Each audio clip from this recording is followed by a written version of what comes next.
Buenas tardes, ya se va sumando gente. Mi nombre es Luis Luque del Río, soy coordinador de la sección de Derecho Inmobiliario y de la Construcción. Bienvenidos todos a nuestro colegio. Gracias por asistir a esta actividad formativa que vamos a comenzar en unos minutos con el patrocinio de la Comisión de Formación de nuestro colegio.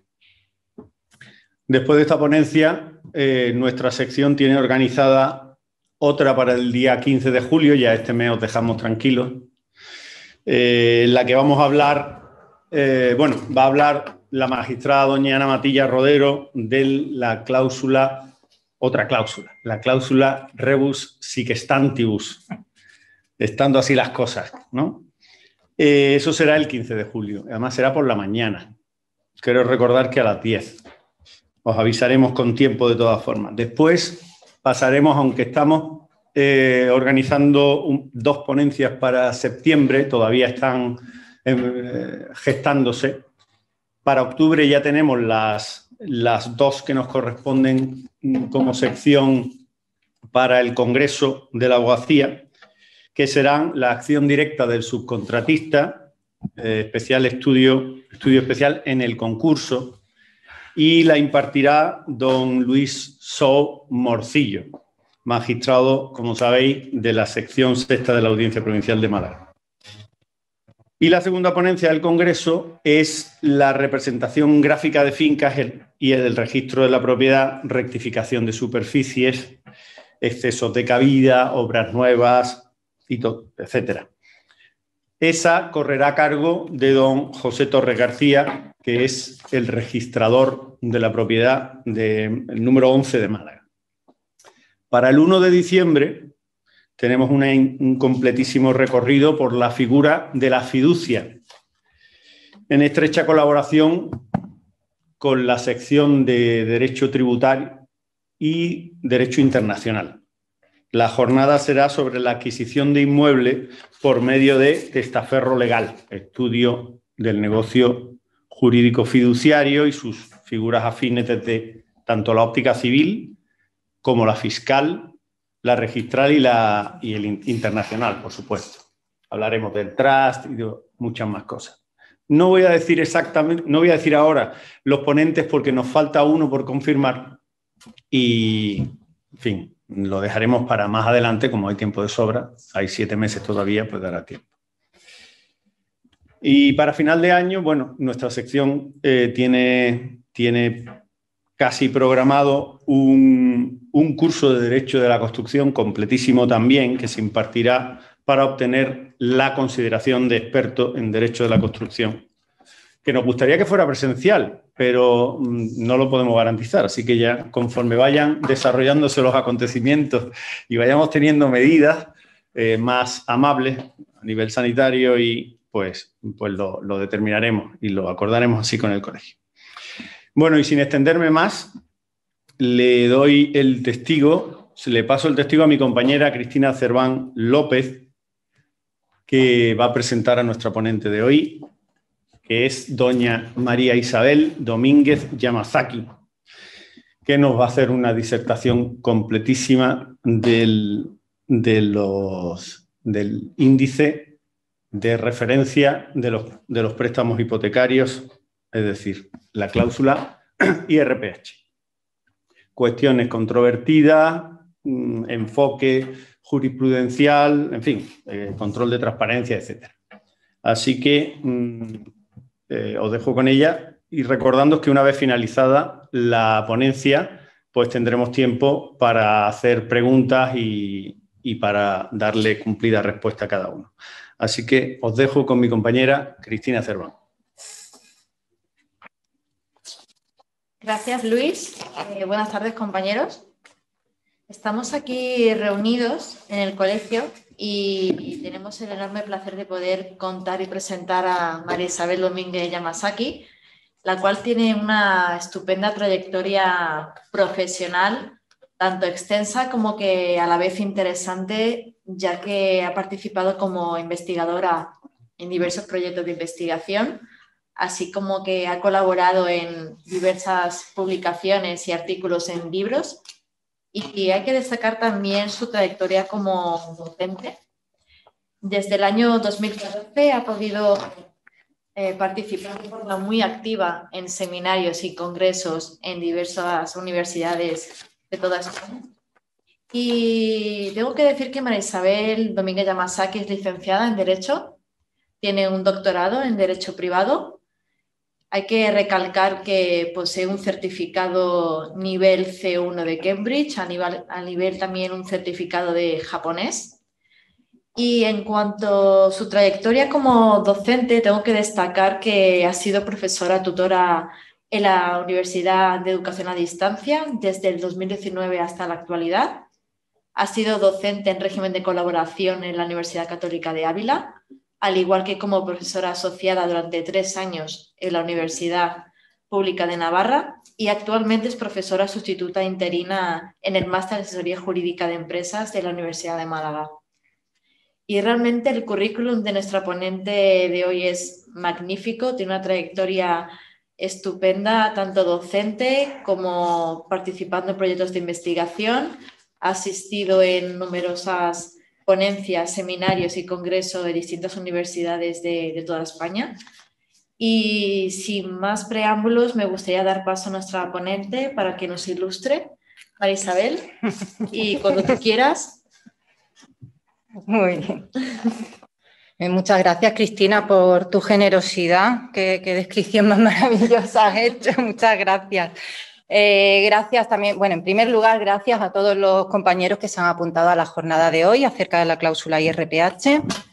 Y, por supuesto, muchas gracias a la sección de Derecho Inmobiliario y de la Construcción de aquí del Colegio de Abogados de Málaga. Bien, sin más dilación ya vamos a empezar con el tema que vamos a tratar hoy. Tenemos un tiempo un tanto limitado y además quiero dejar espacio para las preguntas. Así que vamos ya al tema de hoy, a las cláusulas IRPH, la aplicación de control de transparencia y cuáles son las cuestiones que todavía a lo mejor podrían dar lugar, si acaso, a combatir la validez de dichas cláusulas, ya que el Tribunal Supremo pues, ha venido defendiéndolo, ¿no? Bien, ¿la situación actual cuál es? La situación actual es que el Tribunal Supremo recientemente, hace un par de meses, por providencia, ha suspendido cautelarmente la resolución de los recursos de casación acerca de las cláusulas IRPH. ¿El motivo cuál es? Pues bien, el motivo es que se ha solicitado petición de cuestión prejudicial al Tribunal de Justicia de la Unión Europea por parte del mismo juzgado, el juzgado de primera instancia número 38 de Barcelona, que fue el que planteó la decisión prejudicial, la cuestión de decisión prejudicial que derivó en la sentencia del Tribunal de Justicia de 3 de marzo del año pasado. Pues bien, en el mes de diciembre de 2020 volvió a plantear cuestión prejudicial y se está a la espera de que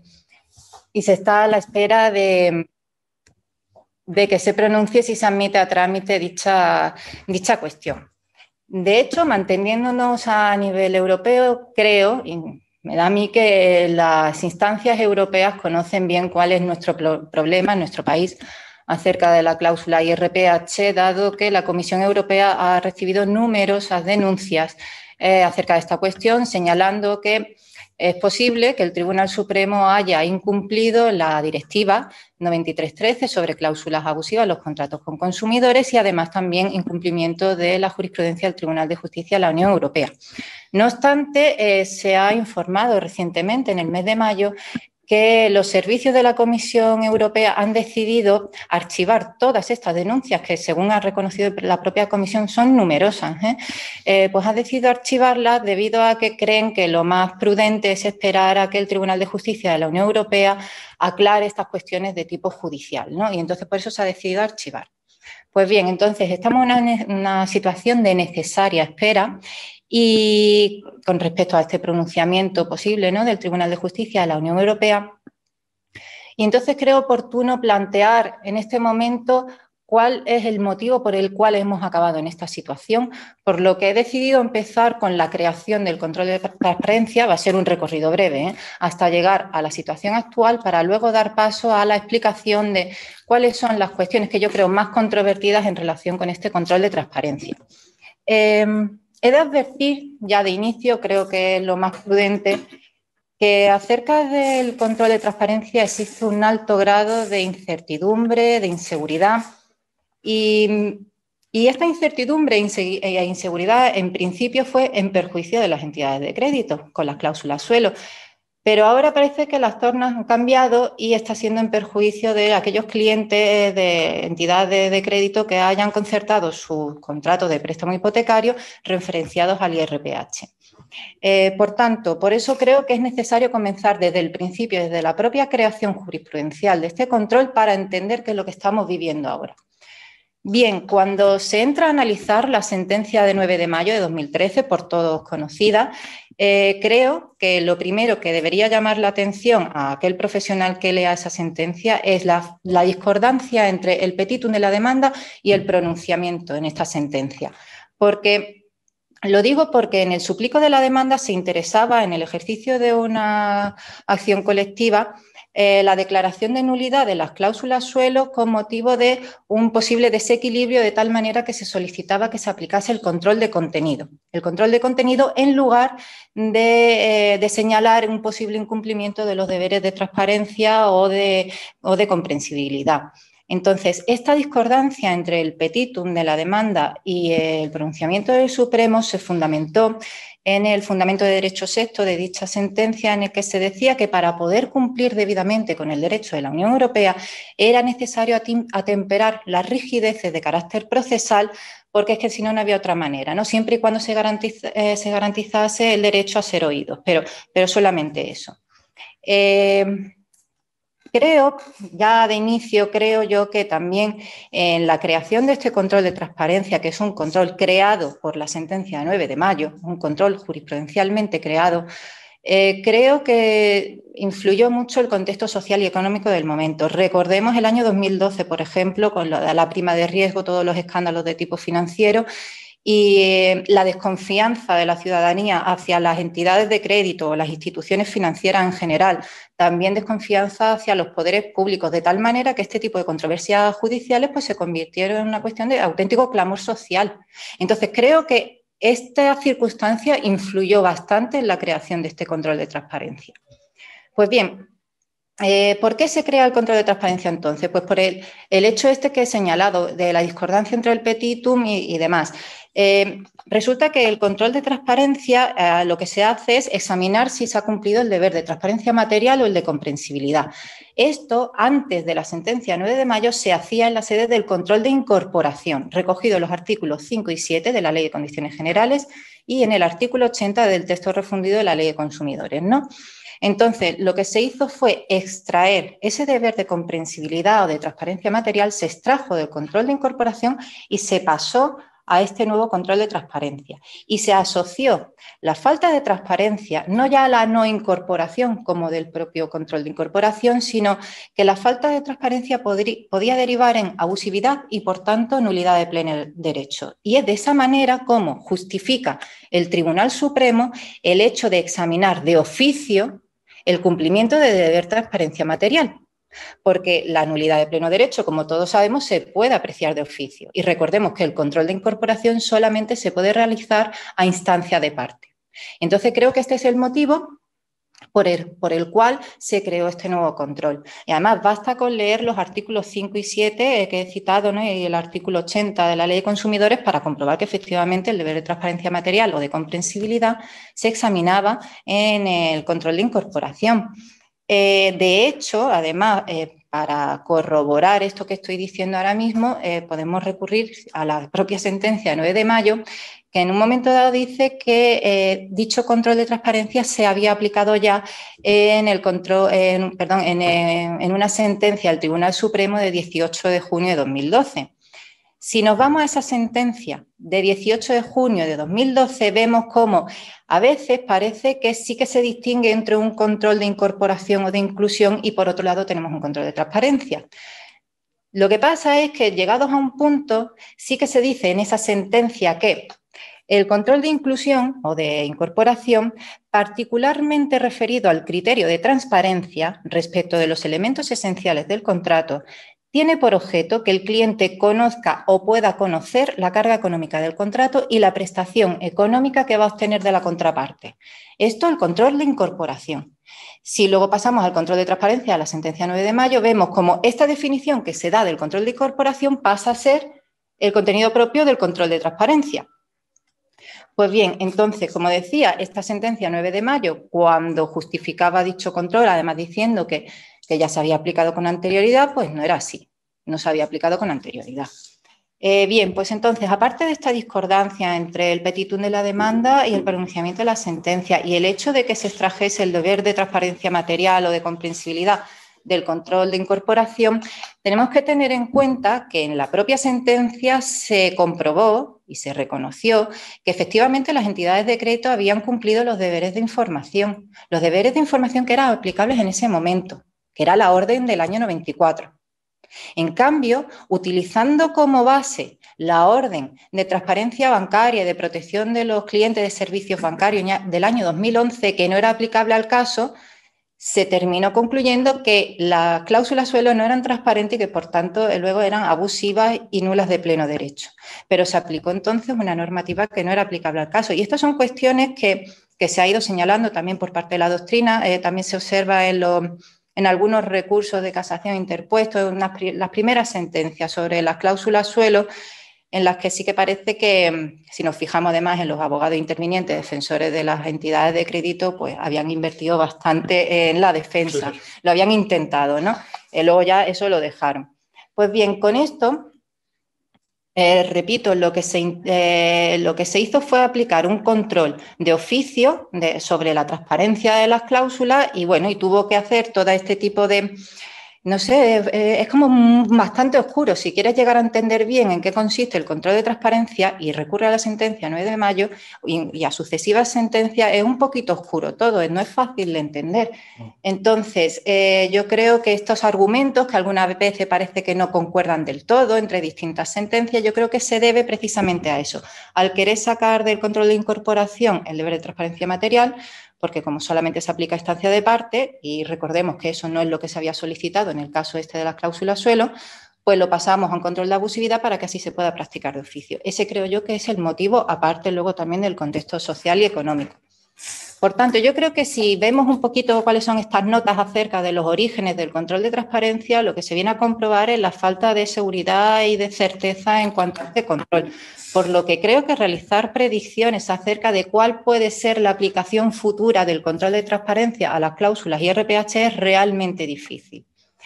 Bien, entonces, habiendo visto un poco cuál es el origen del control de transparencia, ahora me voy a detener en la relación entre falta de transparencia y abusividad, que precisamente esto es uno de los temas más controvertidos con las nuevas sentencias sobre IRPH. Según ha venido reiterando la jurisprudencia, el objeto del control de transparencia es comprobar y procurar que el adherente pueda conocer con sencillez tanto las cargas económicas como jurídicas de los contratos, de tal forma que pueda saber cuál va a ser el sacrificio económico que va a tener que realizar y cuál va a ser su posición jurídica, cuáles son los riesgos y compromisos que va a asumir en caso de celebrar el contrato.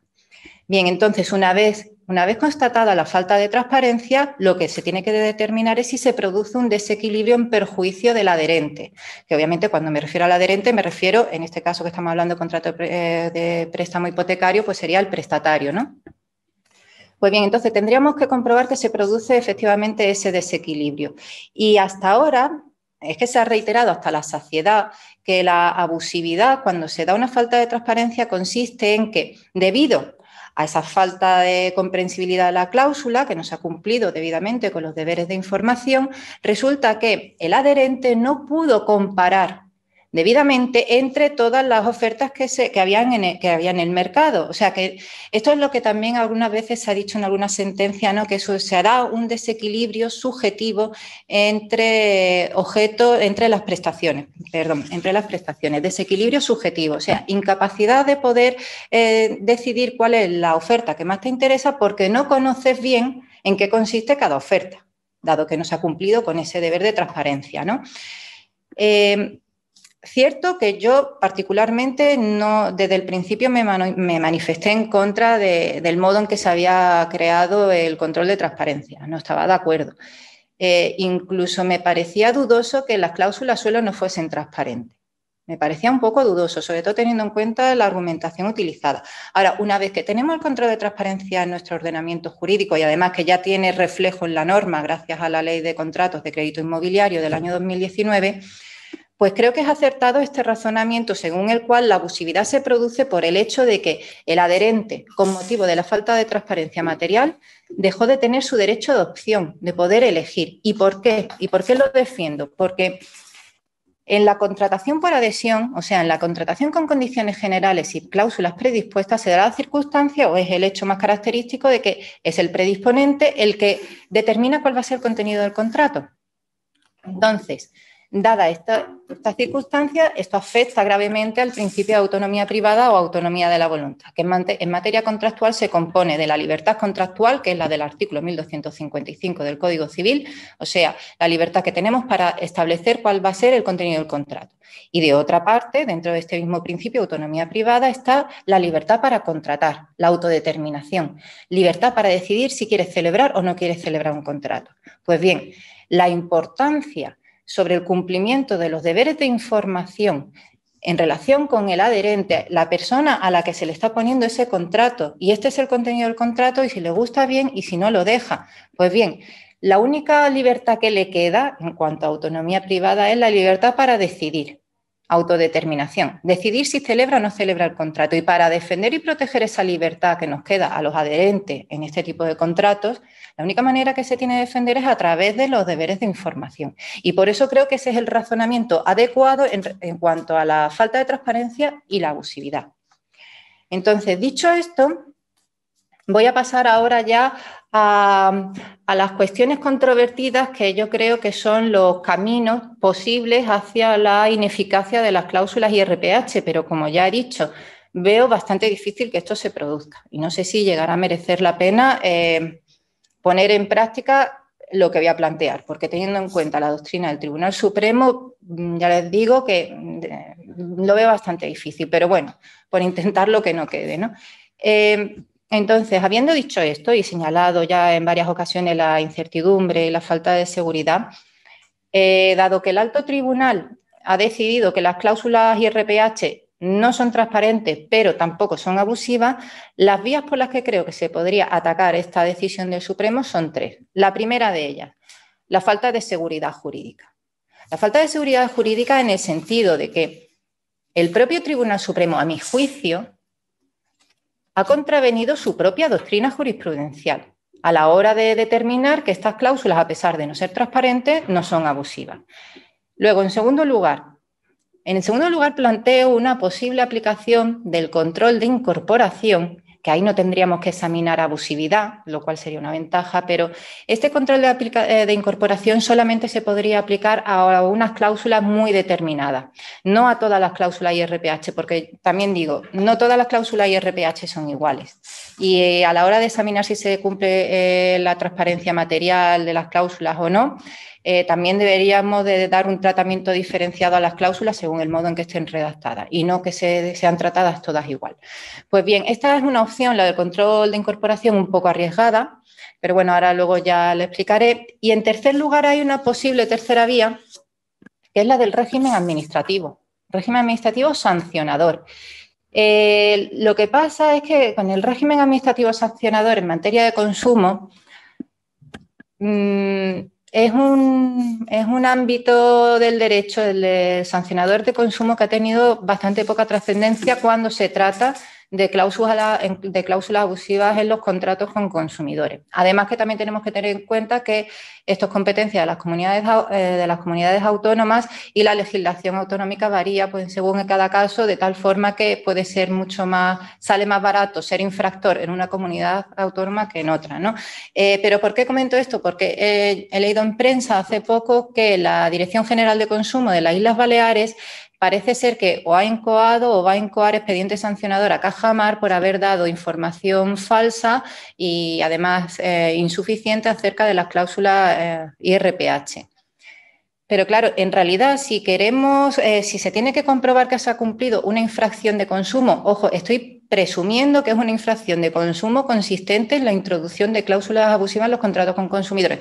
Tampoco he encontrado mucha más información sobre este tema, ¿no? Pero bueno, ya aprovecho también y si acaso, pues si le doy a conocer a alguien el tema este del régimen sancionador de consumo, pues mejor. Entonces, como decía, el problema que tiene es que a la hora de determinar si se produce la infracción o no, es que vamos a tener que examinar si se han incumplido los mismos deberes de transparencia material o de comprensibilidad que tendríamos que examinar en la jurisdicción civil. Por otro lado, también es cierto que no es necesario para apreciar esta infracción administrativa, no es necesario que tengamos un previo pronunciamiento del orden civil por el cual se declare que una cláusula es abusiva. No es necesario. Pero tampoco, no tengo yo mucha esperanza. Será también porque este es un tema del régimen sancionado de consumo que hace años me pareció interesante y luego vi que era para nada. Entonces, a lo mejor por eso soy yo la que está un poquito ya desesperanzada, pero bueno, ahí está. Entonces, me gustaría saber ya en futuro a ver cómo va evolucionando este tema. Entonces, ahora me voy a detener, porque el tema del régimen sancionador era simplemente para mencionarlo. Yo me voy a dedicar a las dos primeras vías a las que me he referido. Entonces, vamos a pasar ahora al tema este de la falta de seguridad jurídica. La falta de seguridad jurídica, la doctrina jurisprudencial acerca de las cláusulas IRPH. Para tratar esta cuestión, creo que lo oportuno es comenzar por la sentencia del Tribunal de Justicia de la Unión Europea de 3 de marzo del año pasado, porque si nos retrotraemos más, esto se hace ya interminable. Así que vamos a empezar por la sentencia europea del año pasado, y en ella se sostuvo, en su fallo, que para realizar el control de transparencia tenemos que tener en cuenta dos cuestiones. La primera de ellas, que resulta que los elementos que componen este índice, el IRPH, se encuentran publicados. Y en segundo lugar, que sí que prevé la norma, que es de obligado cumplimiento, el entregar información relativa a la evolución del IRPH en los 2 años anteriores a la celebración del contrato. Entonces, sobre este segundo elemento, claro, si pensamos en la sentencia del Tribunal Supremo de 14 de diciembre de 2017, vemos que no se cumplía, no se había entregado, en ese caso del Supremo del año 17, no se cumplió con ese deber de entregar información sobre la evolución pasada del IRPH, y entonces esta cuestión la justificó el Tribunal Supremo diciendo que, bueno, que de todos modos el IRPH y el Euribor habían tenido un comportamiento similar y que por eso no creía necesario que se aportase dicha información. Pero es que luego, además, y esto ya sé que no lo exige el Tribunal de Justicia de la Unión Europea y no ha hecho mención, pero a mí sí me parece interesante, y es lo siguiente. Sobre la posible evolución futura del IRPH, en su sentencia 14 de diciembre de 2017, dijo el Tribunal Supremo que cómo me van a pedir a mí, cómo vamos a pedir a la entidad de crédito que proporcione dicha información, porque eso es prácticamente imposible. ¿Cómo vas a dar tu información del comportamiento previsible del IRPH? Y esto me recuerda a lo siguiente. Esto me recuerda a las cláusulas suelo. Y es que con las cláusulas suelo, uno de los motivos por los cuales se determinó su falta de transparencia y su abusividad fue porque las entidades de crédito no habían proporcionado información acerca de, ¿cómo era exactamente?, simulaciones de escenarios diversos relacionados con el comportamiento razonablemente previsible del tipo de interés.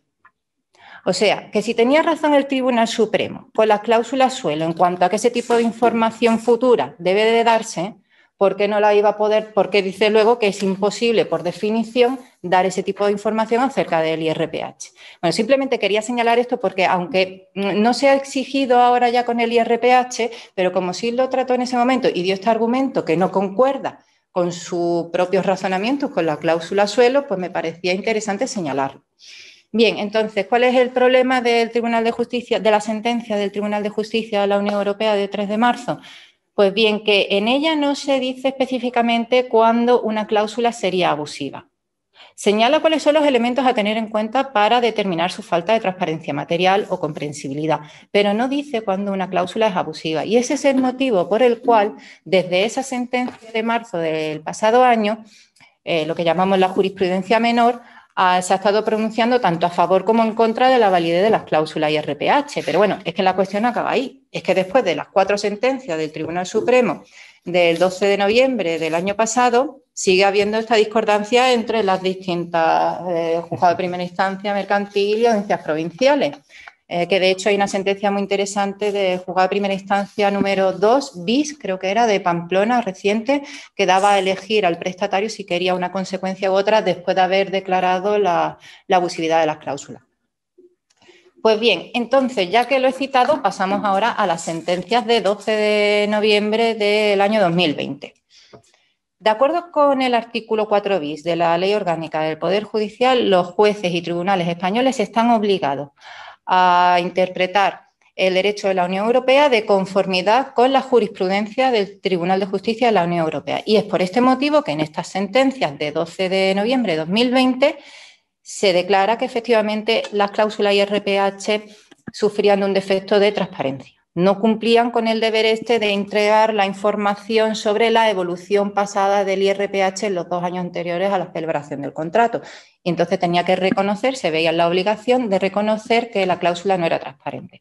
Ahora bien, sobre la abusividad y en cuanto a ese desequilibrio en perjuicio del adherente con motivo de la falta de transparencia, dice el Tribunal Supremo, en estas 4 sentencias, que no puede hablarse de desequilibrio en perjuicio del adherente tomando como referencia la evolución del IRPH tras la celebración del contrato, sino que este índice de referencia se tiene que valorar justamente en ese momento en que el contrato se celebra.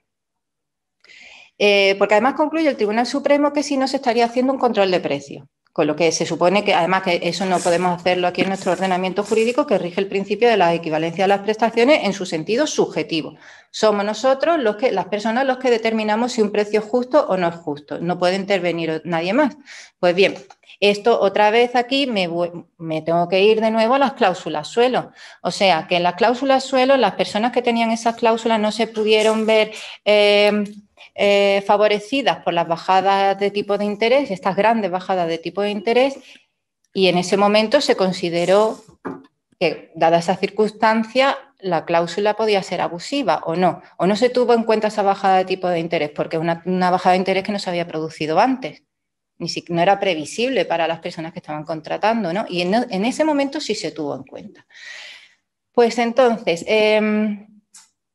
a pesar de que las cláusulas, como decía, las cláusulas IRPH no son transparentes, resulta que no son abusivas y claro, incide mucho el Tribunal Supremo en que no está provocando un perjuicio económico al adherente.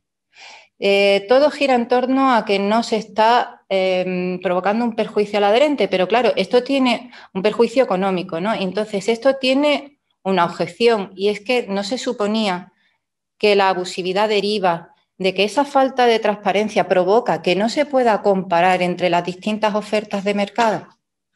Claro, si en unos casos el desequilibrio es ese, no poder comparar entre los distintos tipos de contratos que se te puedan ofrecer para tú celebrar luego ya el contrato de préstamo hipotecario, ¿por qué ahora tenemos que entrar a valorar si el IRPH le convenía o no le convenía al adherente? Entonces, también además, aparte, en este razonamiento del Supremo, en estas sentencias de noviembre del año pasado, también indica que, bueno, que esa asimilación, ¿no?, de falta de transparencia a abusividad, que solamente lo había hecho en unos supuestos extraordinarios, que son los de las cláusulas suelo. Y entonces aquí yo planteo otra vez lo siguiente, es que parece que tengo fijación con las cláusulas suelo, la tengo, es que lo reconozco que lo tengo, pero es que es esa falta de congruencia entre lo que se dice para unas cláusulas y lo que se dice para otras lo que realmente me molesta, ¿no? Entonces, como decía, el Tribunal Supremo que asimilaba esa falta de transparencia a la abusividad en casos excepcionales, la cláusula suelo. Y digo yo, pero vamos, si este control se ha creado es profeso para las cláusulas suelo, ¿qué quieren que tomemos como referencia si no son las cláusulas suelo? En fin, entonces, dicho esto, no todo va a ser malo en cuanto a no quiero yo que parezca que estoy yo en contra de la Sala de los del Tribunal Supremo, ni muchísimo menos, ¿no? De hecho, en estas sentencias de 12 de noviembre del año 2020, pues todas estas 4 sentencias, pues en ellas se emiten votos particulares. Y en esos votos particulares se está señalando precisamente esta cuestión.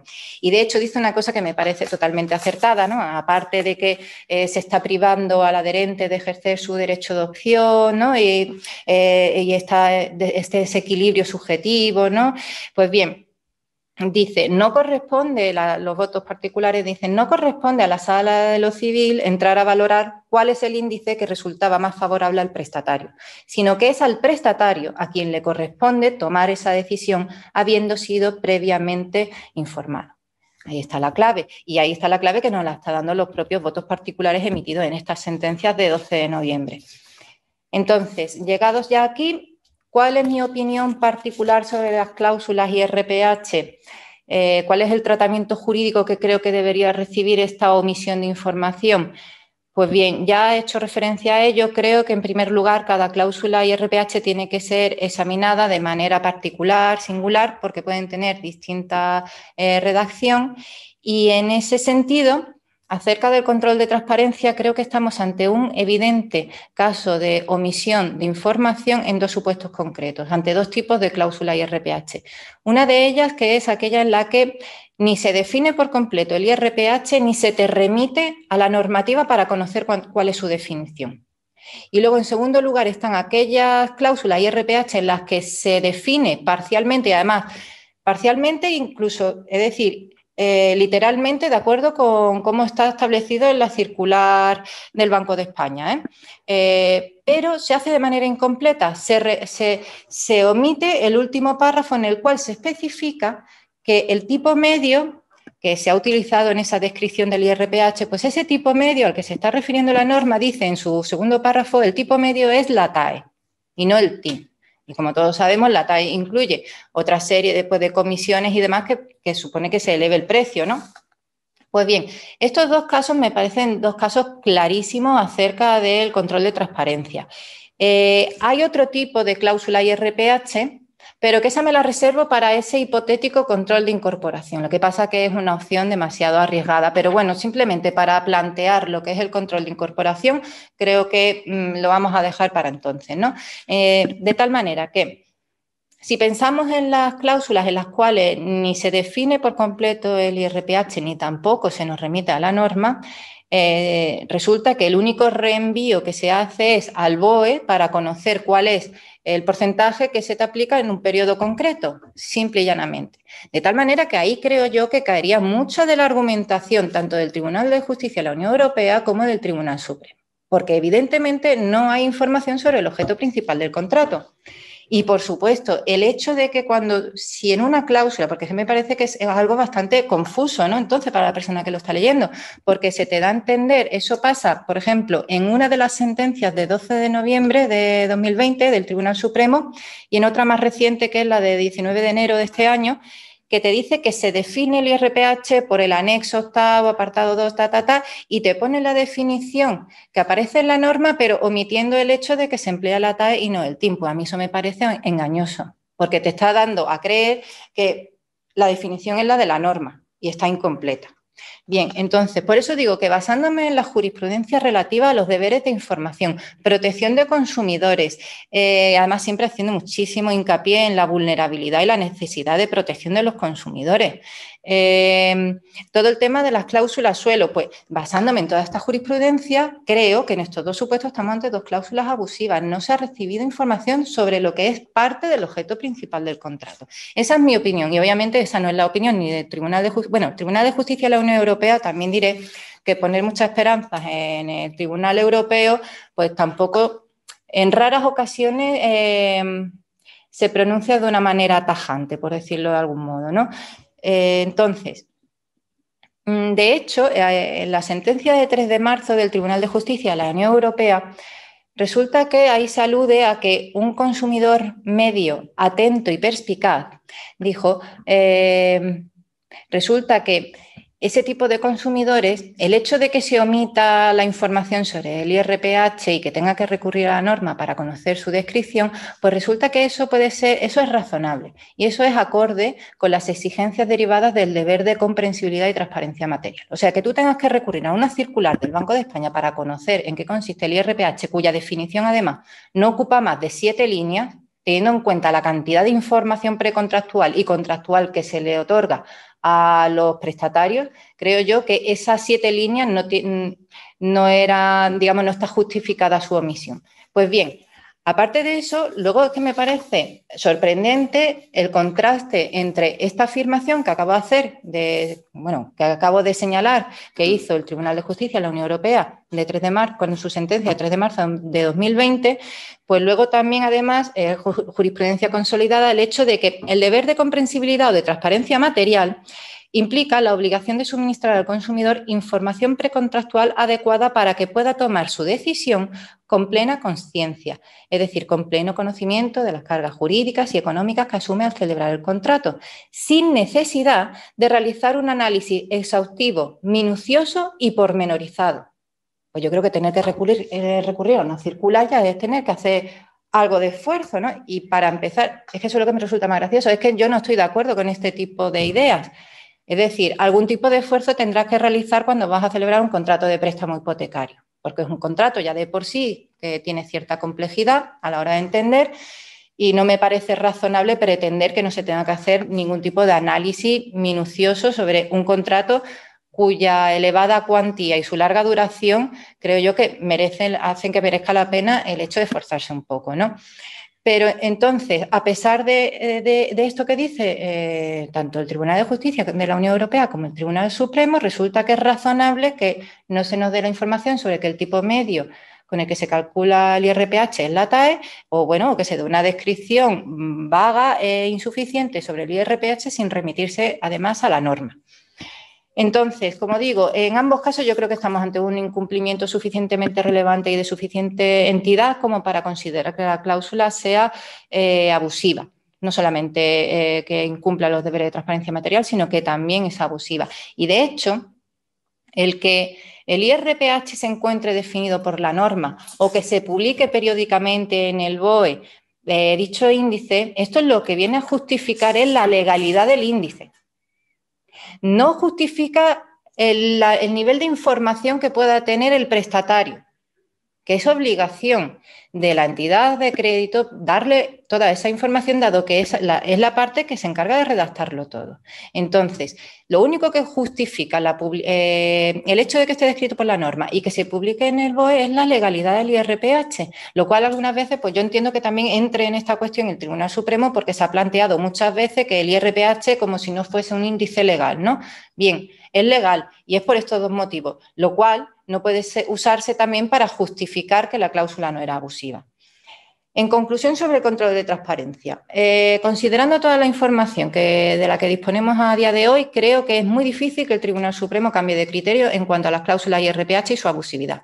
Lo veo muy difícil, salvo que el Tribunal de Justicia de la Unión Europea, dada la petición de decisión prejudicial que se ha planteado en diciembre, que tenemos que ver si se admite a trámite y a ver cuándo llegaría la sentencia, pues bien, salvo que el Tribunal de Justicia se pronunciase diciendo que la abusividad deriva de esa imposibilidad de poder comparar entre las distintas ofertas y que se admitiese que el adherente no estaba debidamente informado, pues si no se pronuncia en ese sentido, difícilmente el Tribunal Supremo va a cambiar su criterio. Lo veo muy difícil. De hecho, también hay que decir que uno de los criterios que se utiliza para declarar la abusividad de una cláusula, según el Tribunal de Justicia de la Unión Europea, es que el contrato deje al adherente en una situación jurídica menos favorable que la prevista por el derecho nacional vigente. Ese es uno de los requisitos. El segundo requisito es que el propio profesional pueda afirmar con seguridad que si hubiese tratado al consumidor de manera leal, este consumidor habría celebrado un contrato con esa cláusula incluso si la hubiese negociado. Bueno, a mí ese ejercicio me parece demasiado complejo, pero en cuanto a que el contrato deje al adherente en una situación jurídica menos favorable que la prevista por el derecho nacional vigente, resulta lo siguiente. En cuanto al IRPH, bien, nos ha hecho saber el Tribunal Supremo, por si no lo sabíamos, que las cuotas de amortización se calcula aplicando un tipo de interés más un diferencial o un margen, ¿no? Y diciendo que, que en el caso del IRPH, como el margen o diferencial es inferior de lo que se suele prever para cuando están referenciados estos contratos por el Euribor, que no es tanto el perjuicio económico que se le está ocasionando al prestatario. Bueno, pues a pesar de esta afirmación, resulta que la circular del Banco de España del año 94 recomienda aplicar un diferencial o un margen negativo cuando se emplee el IRPH para el cálculo de las cuotas de amortización. Claro, ¿qué problema tiene esta recomendación de la circular del Banco de España? Pues que no se encuentra en el cuerpo normativo de la circular, sino que se encuentra en la parte dispositiva. Entonces, ya también sabemos todos que las órdenes ministeriales, las circulares del Banco de España tienen valor normativo en el ámbito civil, en el derecho de contrato civil tienen valor normativo. Lo que pasa es que, como ha declarado en nuestra doctrina del tribunal, la doctrina jurisprudencial del Tribunal Constitucional, las exposiciones de motivos y los preámbulos no tienen valor normativo, sino que si acaso sirven de interpretación para las normas a las que acompañan. De tal manera que, claro, utilizar el hecho de que se recomiende en la circular del Banco de España al año 94 que se recomiende aplicar un diferencial negativo, cosa que no se ha hecho. Yo, si acaso, he visto IRPH cuyo diferencial es 0, ninguno, pero negativo no lo he visto. Entonces, esa recomendación del Banco de España, ¿cómo lo utilizas tú para argumentar que, bueno, que el contrato deja al adherente en una situación jurídica menos favorable que la prevista por el derecho nacional vigente? Pues bien, es que resulta que no tiene valor normativo. Entonces, creo que difícilmente, teniendo en cuenta la postura que ha mantenido el Tribunal Supremo sobre las cláusulas IRPH, para quien las cláusulas estas son válidas, creo que no va a cambiar dicho criterio utilizando la parte expositiva de una circular. Me parece bastante poco probable. Pues bien, entonces, esta es mi conclusión sobre el control de transparencia. Creo que difícilmente se puede atacar la validez de estas cláusulas IRPH. Claro, sé que en primera instancia y en audiencias provinciales se está fallando a favor de los prestatarios, pero a mí lo que me interesa luego es el Tribunal Supremo, porque si yo soy la entidad de crédito lo que hago es recurrir hasta llegar al Supremo, ¿no? O sea que, en ese sentido, por eso únicamente me estoy refiriendo a la doctrina jurisprudencial, o sea, a la que emana del Tribunal Supremo, a las sentencias del Tribunal Supremo. Ya digo, salvo que el Tribunal de Justicia de la Unión Europea se pronuncie además de una manera muy clara, muy tajante a favor del prestatario en cuanto a las cláusulas IRPH. En caso contrario, que es también lo que creo más probable, no va a haber cambios en cuanto a este tema. Y entonces ya, para terminar, y con esto concluyo, simplemente quiero hacer un apunte acerca de la posibilidad de aplicar un control de incorporación a las cláusulas IRPH. Como dije, cuando estaba hablando del control de transparencia, de la omisión de los deberes de información, pues dije, hay distintos tipos de cláusula IRPH. Pues bien, la cláusula IRPH que podría ser susceptible del control de incorporación sería aquella cláusula en la que no se defina el IRPH, hombre, hace una referencia al tipo medio, pero no se hace una definición del IRPH como tal y te reenvía a la norma. En ese caso yo creo que es donde es más claro que se puede aplicar, si acaso, un control de incorporación. Pero bueno, lo propongo y luego yo misma voy a dar el motivo por el cual podría no prosperar. Bien, entonces, creo que el control de incorporación es un control que se ha minusvalorado bastante. En eso yo creo que tendremos la culpa también quienes no hemos solicitado que se aplique dicho control, porque entonces, ¿cómo se va a pronunciar el Tribunal Supremo si no lo solicitas tú que se aplique? Pero este es un control muy interesante porque las consecuencias que derivan de la no incorporación es la misma que la declaración de abusividad. Se tiene por no puesta. Y es exactamente lo mismo. Lo que pasa es que no tenemos que entrar a valorar posibles desequilibrios ni nada, sino el hecho de que se cumplan o no se cumplan esos requisitos de incorporación. O sea, es un control, en principio, más fácil de aplicar.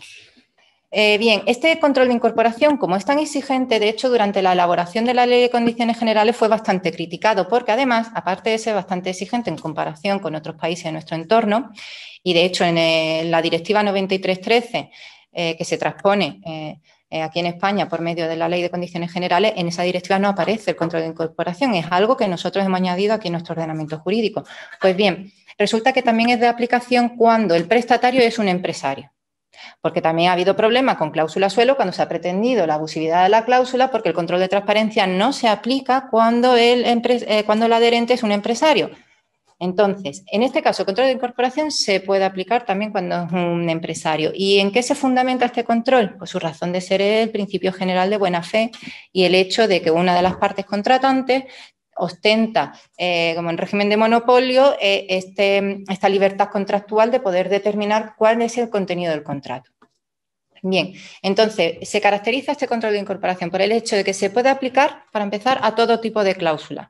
No como el control de contenido. El control de contenido resulta que tú no lo puedes aplicar cuando la cláusula define el objeto principal del contrato, pero el control de incorporación lo puedes aplicar. O sea, una cláusula que sea relativa al precio puede ser susceptible de aplicación del control de incorporación. Bien, bueno, eso ya luego tendría una repercusión en las consecuencias que eso ya daría para otra jornada. Y luego, su otra característica o su rasgo más característico, aparte de de que se aplica a todo tipo de cláusulas, es que, lo que acababa de decir, el adherente empresario se puede valer de dicho control para la defensa de sus intereses. Pues bien, entonces, con respecto a las cláusulas IRPH, resulta que uno de los requisitos de incorporación es que, por regla general, no se permite el reenvío a otros textos o documentos. Y esto se recoge expresamente en el artículo 81, letra A, del texto refundido de la Ley General para la Defensa de Consumidores y Usuarios. Dice literalmente, reenvíos, dice, no se podrán realizar reenvíos a textos o documentos que no se faciliten previamente o previa o simultáneamente a la conclusión del contrato y a los que en todo caso deberá hacerse referencia expresa en el documento contractual. En consecuencia, en sentido contrario, para que sea conforme a derecho, el reenvío a otro texto o documento es necesario que se indique expresamente en el clausulado y que además, que a más tardar, se entregue un documento, una copia en la que se contenga dicho texto o documento al que se te ha reenviado.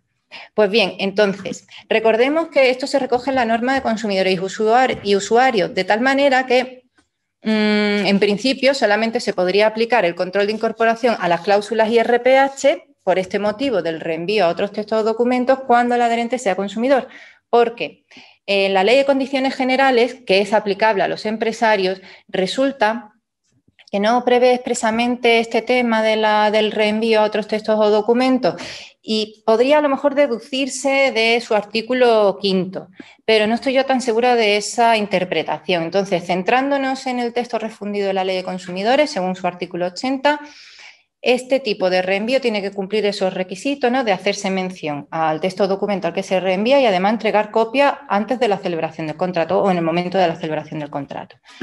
¿Qué tipo de cláusulas son susceptibles de revisión por medio del control de incorporación? Pues bien, según la sentencia 14 de diciembre de 2017 y dos de las de 12 de noviembre del año pasado, ahí tenemos en esas cláusulas una definición muy breve sobre el IRPH y nos remite a la circular del Banco de España. Bien, entonces, esto significa que para que el adherente, el prestatario, pueda conocer la definición del IRPH, tiene que acudir a dicha norma, ¿no? Pues bueno, entonces, como decía, si aplicamos lo dispuesto por el artículo 80, resulta que, suponiendo también, ojo, suponiendo que no se hubiese entregado dicho documento, porque es algo que no he podido yo obtener información acerca de eso porque en las sentencias no se mencionaba, ¿no? Entonces, suponiendo que no se hubiese entregado un documento, una hoja en la que se prevea la definición recogida por el anexo 8º de la circular del Banco de España del año 94, suponiendo eso, sería de aplicación el artículo 80. Pero aquí volvemos a toparnos ya con un problema y además serio, y es el siguiente. El reenvío a otro texto o documento no es a un texto o documento cualquiera, sino que es a una norma. Aunque sea una circular del Banco de España, no deja de ser una disposición normativa. Y entonces, ante este reenvío a una disposición normativa, nos encontramos entonces con el obstáculo del artículo 6.1 del Código Civil. La ignorancia de las leyes no exime de su cumplimiento. ¿Cuál es el problema que veo yo aquí? A ver, pues creo que en primer lugar, teniendo en cuenta las circunstancias de este caso, creo que deberíamos distinguir entre una norma que prevé una regla de conducta, pensemos en el artículo 1124 del Código Civil sobre el incumplimiento de las obligaciones, o el artículo 1100, la mora del deudor. Bien, ahí tenemos unas normas de conducta. Aquí estamos regulando las relaciones jurídicas. Pero es que en el caso de esta norma, que es la circular, lo que se está haciendo es definir el objeto principal del contrato. Y es algo que creo tan importante, porque al fin y al cabo, si lo único que nos queda cuando vamos a celebrar un contrato por adhesión, que no vamos a participar en el contenido, en la determinación del contenido del contrato, lo único que nos queda es esa libertad para poder decidir y qué mínimo que poder tener acceso a toda la información antes de la celebración del contrato, pero de una manera clara, fácil, porque además los contratos de préstamo hipotecario requieren de muchísima información que se exige imperativamente. Lo de estos simulacros de diversos escenarios con distintos tipos de interés durante 2 años. Oiga, deme usted la definición, por favor, deme la definición del IRPH para que yo sepa lo que es y si acaso podrías omitir otra información, pero ¿por qué esta es la del objeto principal del contrato? Bien, pues entonces, como digo, teniendo en cuenta que creo que el Tribunal Supremo tiene pocas ganas de cambiar de criterio y de considerar que estas cláusulas IRPH son abusivas en lugar de válidas, como ha estado haciendo hasta ahora, difícilmente creo que vaya a moderar el artículo 6.1 del Código Civil. El título preliminar del Código Civil es algo como sagrado, ¿no? Entonces, dudo mucho que así se vaya a hacer.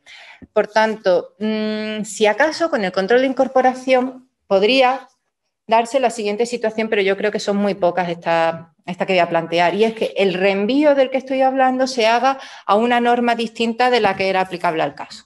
Que te estén reenviando, que tú cojas el contrato y resulte que a ti se te estaba mandando a una norma que no te estaba definiendo el IRPH que se te iba a aplicar a ti. Entonces, ahí en ese caso lo que yo sí veo es un incumplimiento precisamente de ese deber y además te está remitiendo a una norma distinta de la que es aplicable y que, por tanto, creo que ahí no podría entrar en juego el artículo 6.1. En definitiva, y con esto ya termino, creo que difícilmente las cláusulas IRPH vayan a ser consideradas abusivas por el Tribunal Supremo, salvo intervención del Tribunal de Justicia de la Unión Europea, pero una intervención clara, porque al principio, con la sentencia del año pasado, de 3 de marzo, veía gente muy optimista, artículos en prensa y prensa un poco especializada, ¿no?, de las noticias de tipo jurídico, y veía yo unos artículos demasiado optimistas cuando de la lectura de esa sentencia la primera conclusión a la que llegas cuando te la lees detenidamente es que tampoco, y dicho así un poco de manera vasta, no se había mojado mucho el Tribunal de Justicia de la Unión Europea. Tampoco es que esté para eso, pero no lo había hecho y no sé yo si lo va a hacer en esta ocasión. De lo contrario, creo que la cláusula IRPH... A ver, han estado las cláusulas suelo durante muchos años y ahora toca sufrir la cláusula IRPH, le toca sufrirla al prestatario, no a las entidades de crédito. Esa creo que es mi conclusión. Muchas gracias a todos por haberme aguantado este rato. Pues muchas gracias, María Isabel. Tengo que decir que en mi corta experiencia en este tipo de ponencias, creo que eres quizás la que más claramente se ha pronunciado y más claros ha dejado la mayoría de los conceptos y las dudas que pudiéramos tener. Hablo en primera persona porque las que yo tenía están saldadas, salvo una, que si acaso te la haré si da tiempo, pero es que solo hay 3. O sea que entonces, la verdad es que ha sido muy... Uy, qué poca, pues no sé si es bueno en realidad. Yo creo que es buenísimo. Yo no estoy muy segura. El otro día se me pusieron los pelos de punta cuando vi que no podíamos contestar la mayor parte de las preguntas que se plantearon los compañeros. Pero bueno, en este caso, bueno, hay 4 ahora mismo. Vamos a ver si te las vamos formulando y a ver lo que nos dice. Por orden cronológico estricto, nuestro querido Juan Febrero pregunta, bueno, te da la enhorabuena, te dice felicidades, dice, no solo equipara el Tribunal Supremo la falta de transparencia con abusividad en suelo, también lo hace en multidivisa. Son 2 varas de medir. Sentencia Tribunal Supremo, 20 de abril de este año. Y dice textualmente, en el apartado 5, en el mismo sentido nos hemos pronunciado en la más reciente sentencia 585/2020 de 6 de noviembre, en la que declaramos que hemos asimilado la falta de transparencia a abusividad. Efectivamente. Bueno, de hecho es que cuando... yo en mi caso con el tema de las cláusulas suelo empieza con el trabajo final de máster que me coincidió con la sentencia de 9 de mayo de 2013 y se ha convertido en mi Moby Dick. creo. Ya ha llegado un punto en que no quiero saber más de este tema y estoy empezando ya a tratar otras cuestiones, ¿por qué no? Entonces, efectivamente, de hecho, al principio hizo esa equiparación el Tribunal Supremo entre falta de transparencia y abusividad con las cláusulas suelo, y únicamente se refería a las cláusulas suelo. Y luego, en distintas sentencias ya más recientes, ha empezado a introducir la multidivisa. No obstante, sí que he de decir que una hipoteca con cláusula multidivisa, eso me parece a todas luces abusiva. O sea, es que esa cláusula es algo que luego también las personas somos un poco débiles y tendemos a ser demasiado optimistas y por eso picamos en este tipo de cosas, lo saben las entidades de crédito y no deberíamos contratar cosas que no comprendemos, ¿no? Pero es que lo de la multidivisa es clarísimo. Yo creo que siempre la comparación ahora mismo tendría que ser suelo e IRPH. Me parece más equilibrado porque multidivisa me parece evidentísimo, pero efectivamente tiene razón el compañero que lo están haciendo también con la multidivisa.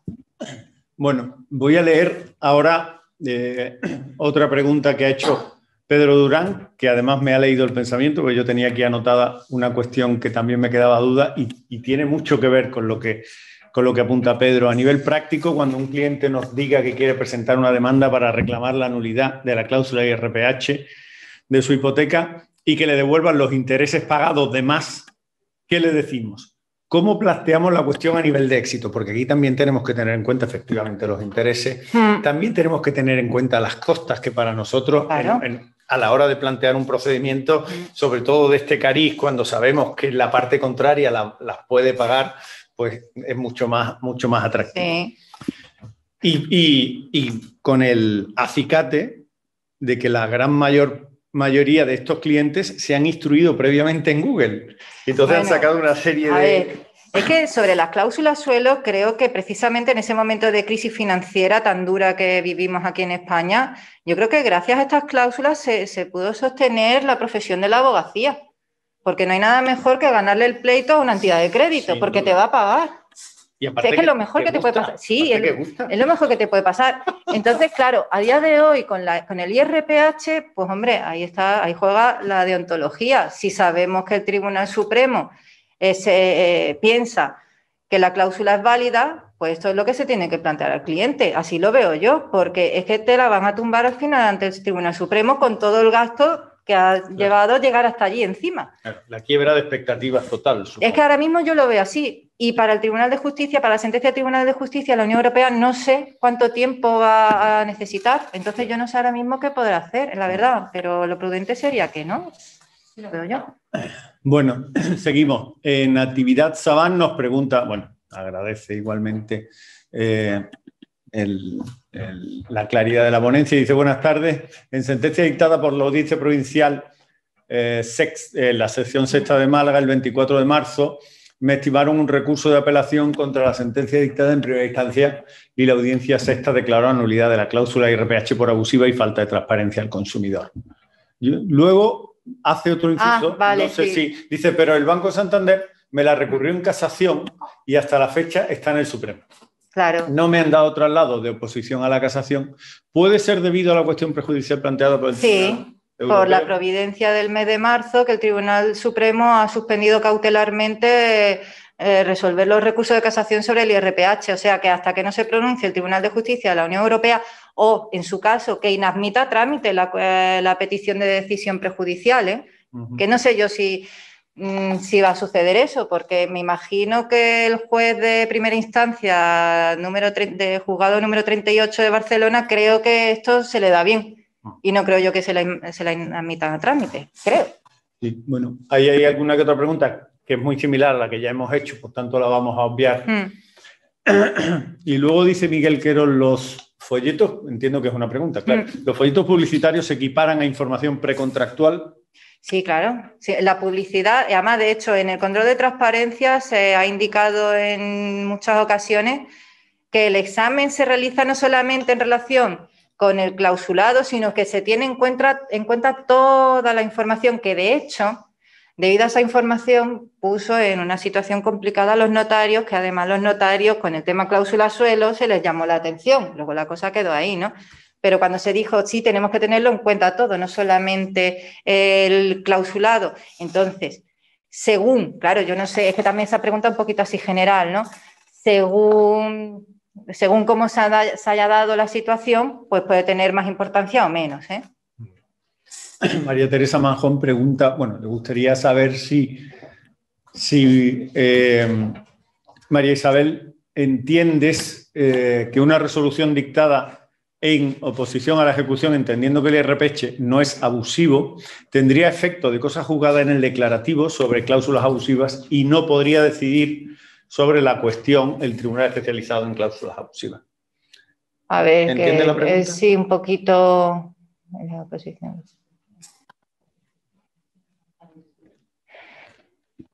Pues no sabría decir, si tiene efecto de cosa juzgada en cuanto a la... Es que ha habido un pronunciamiento sobre la abusividad, porque si únicamente lo que hace es basarse en que es abusivo, que no es abusivo con motivo de lo que dice el Tribunal Supremo, pero no se ha entrado a enjuiciar su posible abusividad o no, pues entonces ya en ese caso, pero... Amalia Rosa Requena pregunta... Es desalentador. Dice, enhorabuena y desalentador final. Eso lo quita la claridad de exposición. Efectivamente, así ha sido. El IRPH, interés diferencial de 1,50 y 0,75 puntos. ¿Piensas que tiene mejor defensa? Hombre, el diferencial, mientras más elevado, mejor se defiende una posible abusividad, pero ya digo, es que no podemos, es que el Tribunal Supremo está enredando mucho con esto, con el control de transparencia. Es que no se trata de si es económicamente peor o mejor, tenemos que mirar que la información, pero si es un diferencial muy alto, pues no sé yo si puedes primero negociar con el banco y modificar ese diferencial. Es que, claro, depende. Pero de todos modos, por muy alto que sea el diferencial, si estamos haciendo... El control de contenido no se puede hacer, porque es una cláusula relativa al objeto principal del contrato. Entonces, el hecho de que sea desproporcionado, aquí lo que se diría es, oiga, aquí rige el principio de la equivalencia de las prestaciones en su vertiente subjetiva. Esto lo tuvo que haber valorado el cliente, si le parecía excesivo o no. Es que entonces no se puede aplicar un control de contenido. Y de transparencia es otra cosa, en realidad. Bueno, vamos a otra pregunta. Pablo Lazarraga o Lazárraga. Si, como han manifestado, lo tenemos negro para conseguir una sentencia favorable en cuanto a la cláusula, ¿cómo te explicas las sentencias que se están dictando por las distintas audiencias provinciales en contra del criterio del Supremo? Y pues bueno, claro. y seguramente tú serías una de ellas si tuvieras... Claro, a ver, es que es lo que he dicho también en algún momento de la jornada. Primera instancia o juzgado de lo mercantil o los especializados luego, las audiencias provinciales, pues ahí tenemos diversidad de criterios, habiendo sentencias fallando en un sentido o en otro. Pero el problema que se plantea es que mientras el Supremo no cambie de criterio, al final te van a recurrir en casación la entidad de crédito, no se va a conformar con esa sentencia en la que se determina la abusividad de la cláusula, porque obviamente no le interesa y va a recurrir. Y entonces el problema está en luego explicárselo al cliente cuando sabemos que el Supremo dice que son válidas. Muy bien, muchas gracias, María Isabel. Pues creo que no hay más preguntas, ¿no? Por lo menos... Ah, bueno, sí, aquí Joaquín Fernández. Sí, aquí abajo. Dice, he ganado en segunda instancia la nulidad del IRPH. Ahora me han recurrido en casación. Por lo que comentas, el Supremo es difícil que cambie de criterio. ¿Aconsejas oponerse al recurso? Me pone en una situación muy difícil, claro. Yo creo que si ha estado atendiendo a la sesión de hoy, tiene su respuesta y que haga según su conciencia y su conocimiento. Joaquín, desalentador completo. No, hombre, porque no quiero ser yo luego la responsable de que finalmente no vayan bien las cosas, pero yo es que soy muy prudente y además este es un tema que yo lo estoy tratando sobre todo desde un plano teórico. De un plano teórico, pero atendiendo a la realidad jurisprudencial, a lo que dice el Tribunal Supremo, que es el que tiene la última palabra en este sentido. Entonces, eso creo que es fundamental, porque si es el último que tiene la palabra, pues ya, como hemos estado repitiendo, ¿no? Al final no te sirve de nada audiencia provincial que sea un fallo favorable a... Claro, ahí remata la faena diciendo solamente personarnos en el Supremo. El Tribunal Supremo es precioso, yo he tenido la oportunidad de que me lo enseñen, además un magistrado de allí me lo enseñó todo, es precioso, pero bueno. Y sigue Joaquín. No se preocupe. No, ya sé. Baja un segundo, que han entrado nuevas preguntas. Venga, vale. Vamos a... Venga. A ver, baja un pelín más, pero con la barra... eso es. A ver. Dice, caso de nulidad. Pregunta Francisco José Montoro. ¿Devolución en todos los intereses pagados o sustituir el índice por el Euribor? Pues sí, en eso tampoco se ponen de acuerdo. Pero si es que no se ponen de acuerdo con la nulidad, pues las consecuencias derivadas de una hipotética nulidad de la cláusula IRPH, es que de hecho incluso aquí se plantea si tiene facultad el juez para moderar o no. ¿Puede subsistir este contrato si eliminamos la cláusula IRPH, sí o no? Porque en caso de que no pudiese subsistir y fuese en perjuicio del cliente, entonces se supone que el juez sí tendría capacidad para integrar el contrato. Es por eso que el juzgado de primera instancia 2 bis, creo que era de Pamplona, había dado a elegir al cliente, y es que no me acuerdo bien, pero creo que incluso le ofrecía declarar la nulidad del todo el contrato, si quería. Pasa que esta no suele ser la opción cuando tú lo que has comprado es tu vivienda. Con ese dinero estás viviendo allí, entonces ¿qué tienes que hacer? Vender la vivienda, devolverle el dinero al banco. O sea, es horroroso.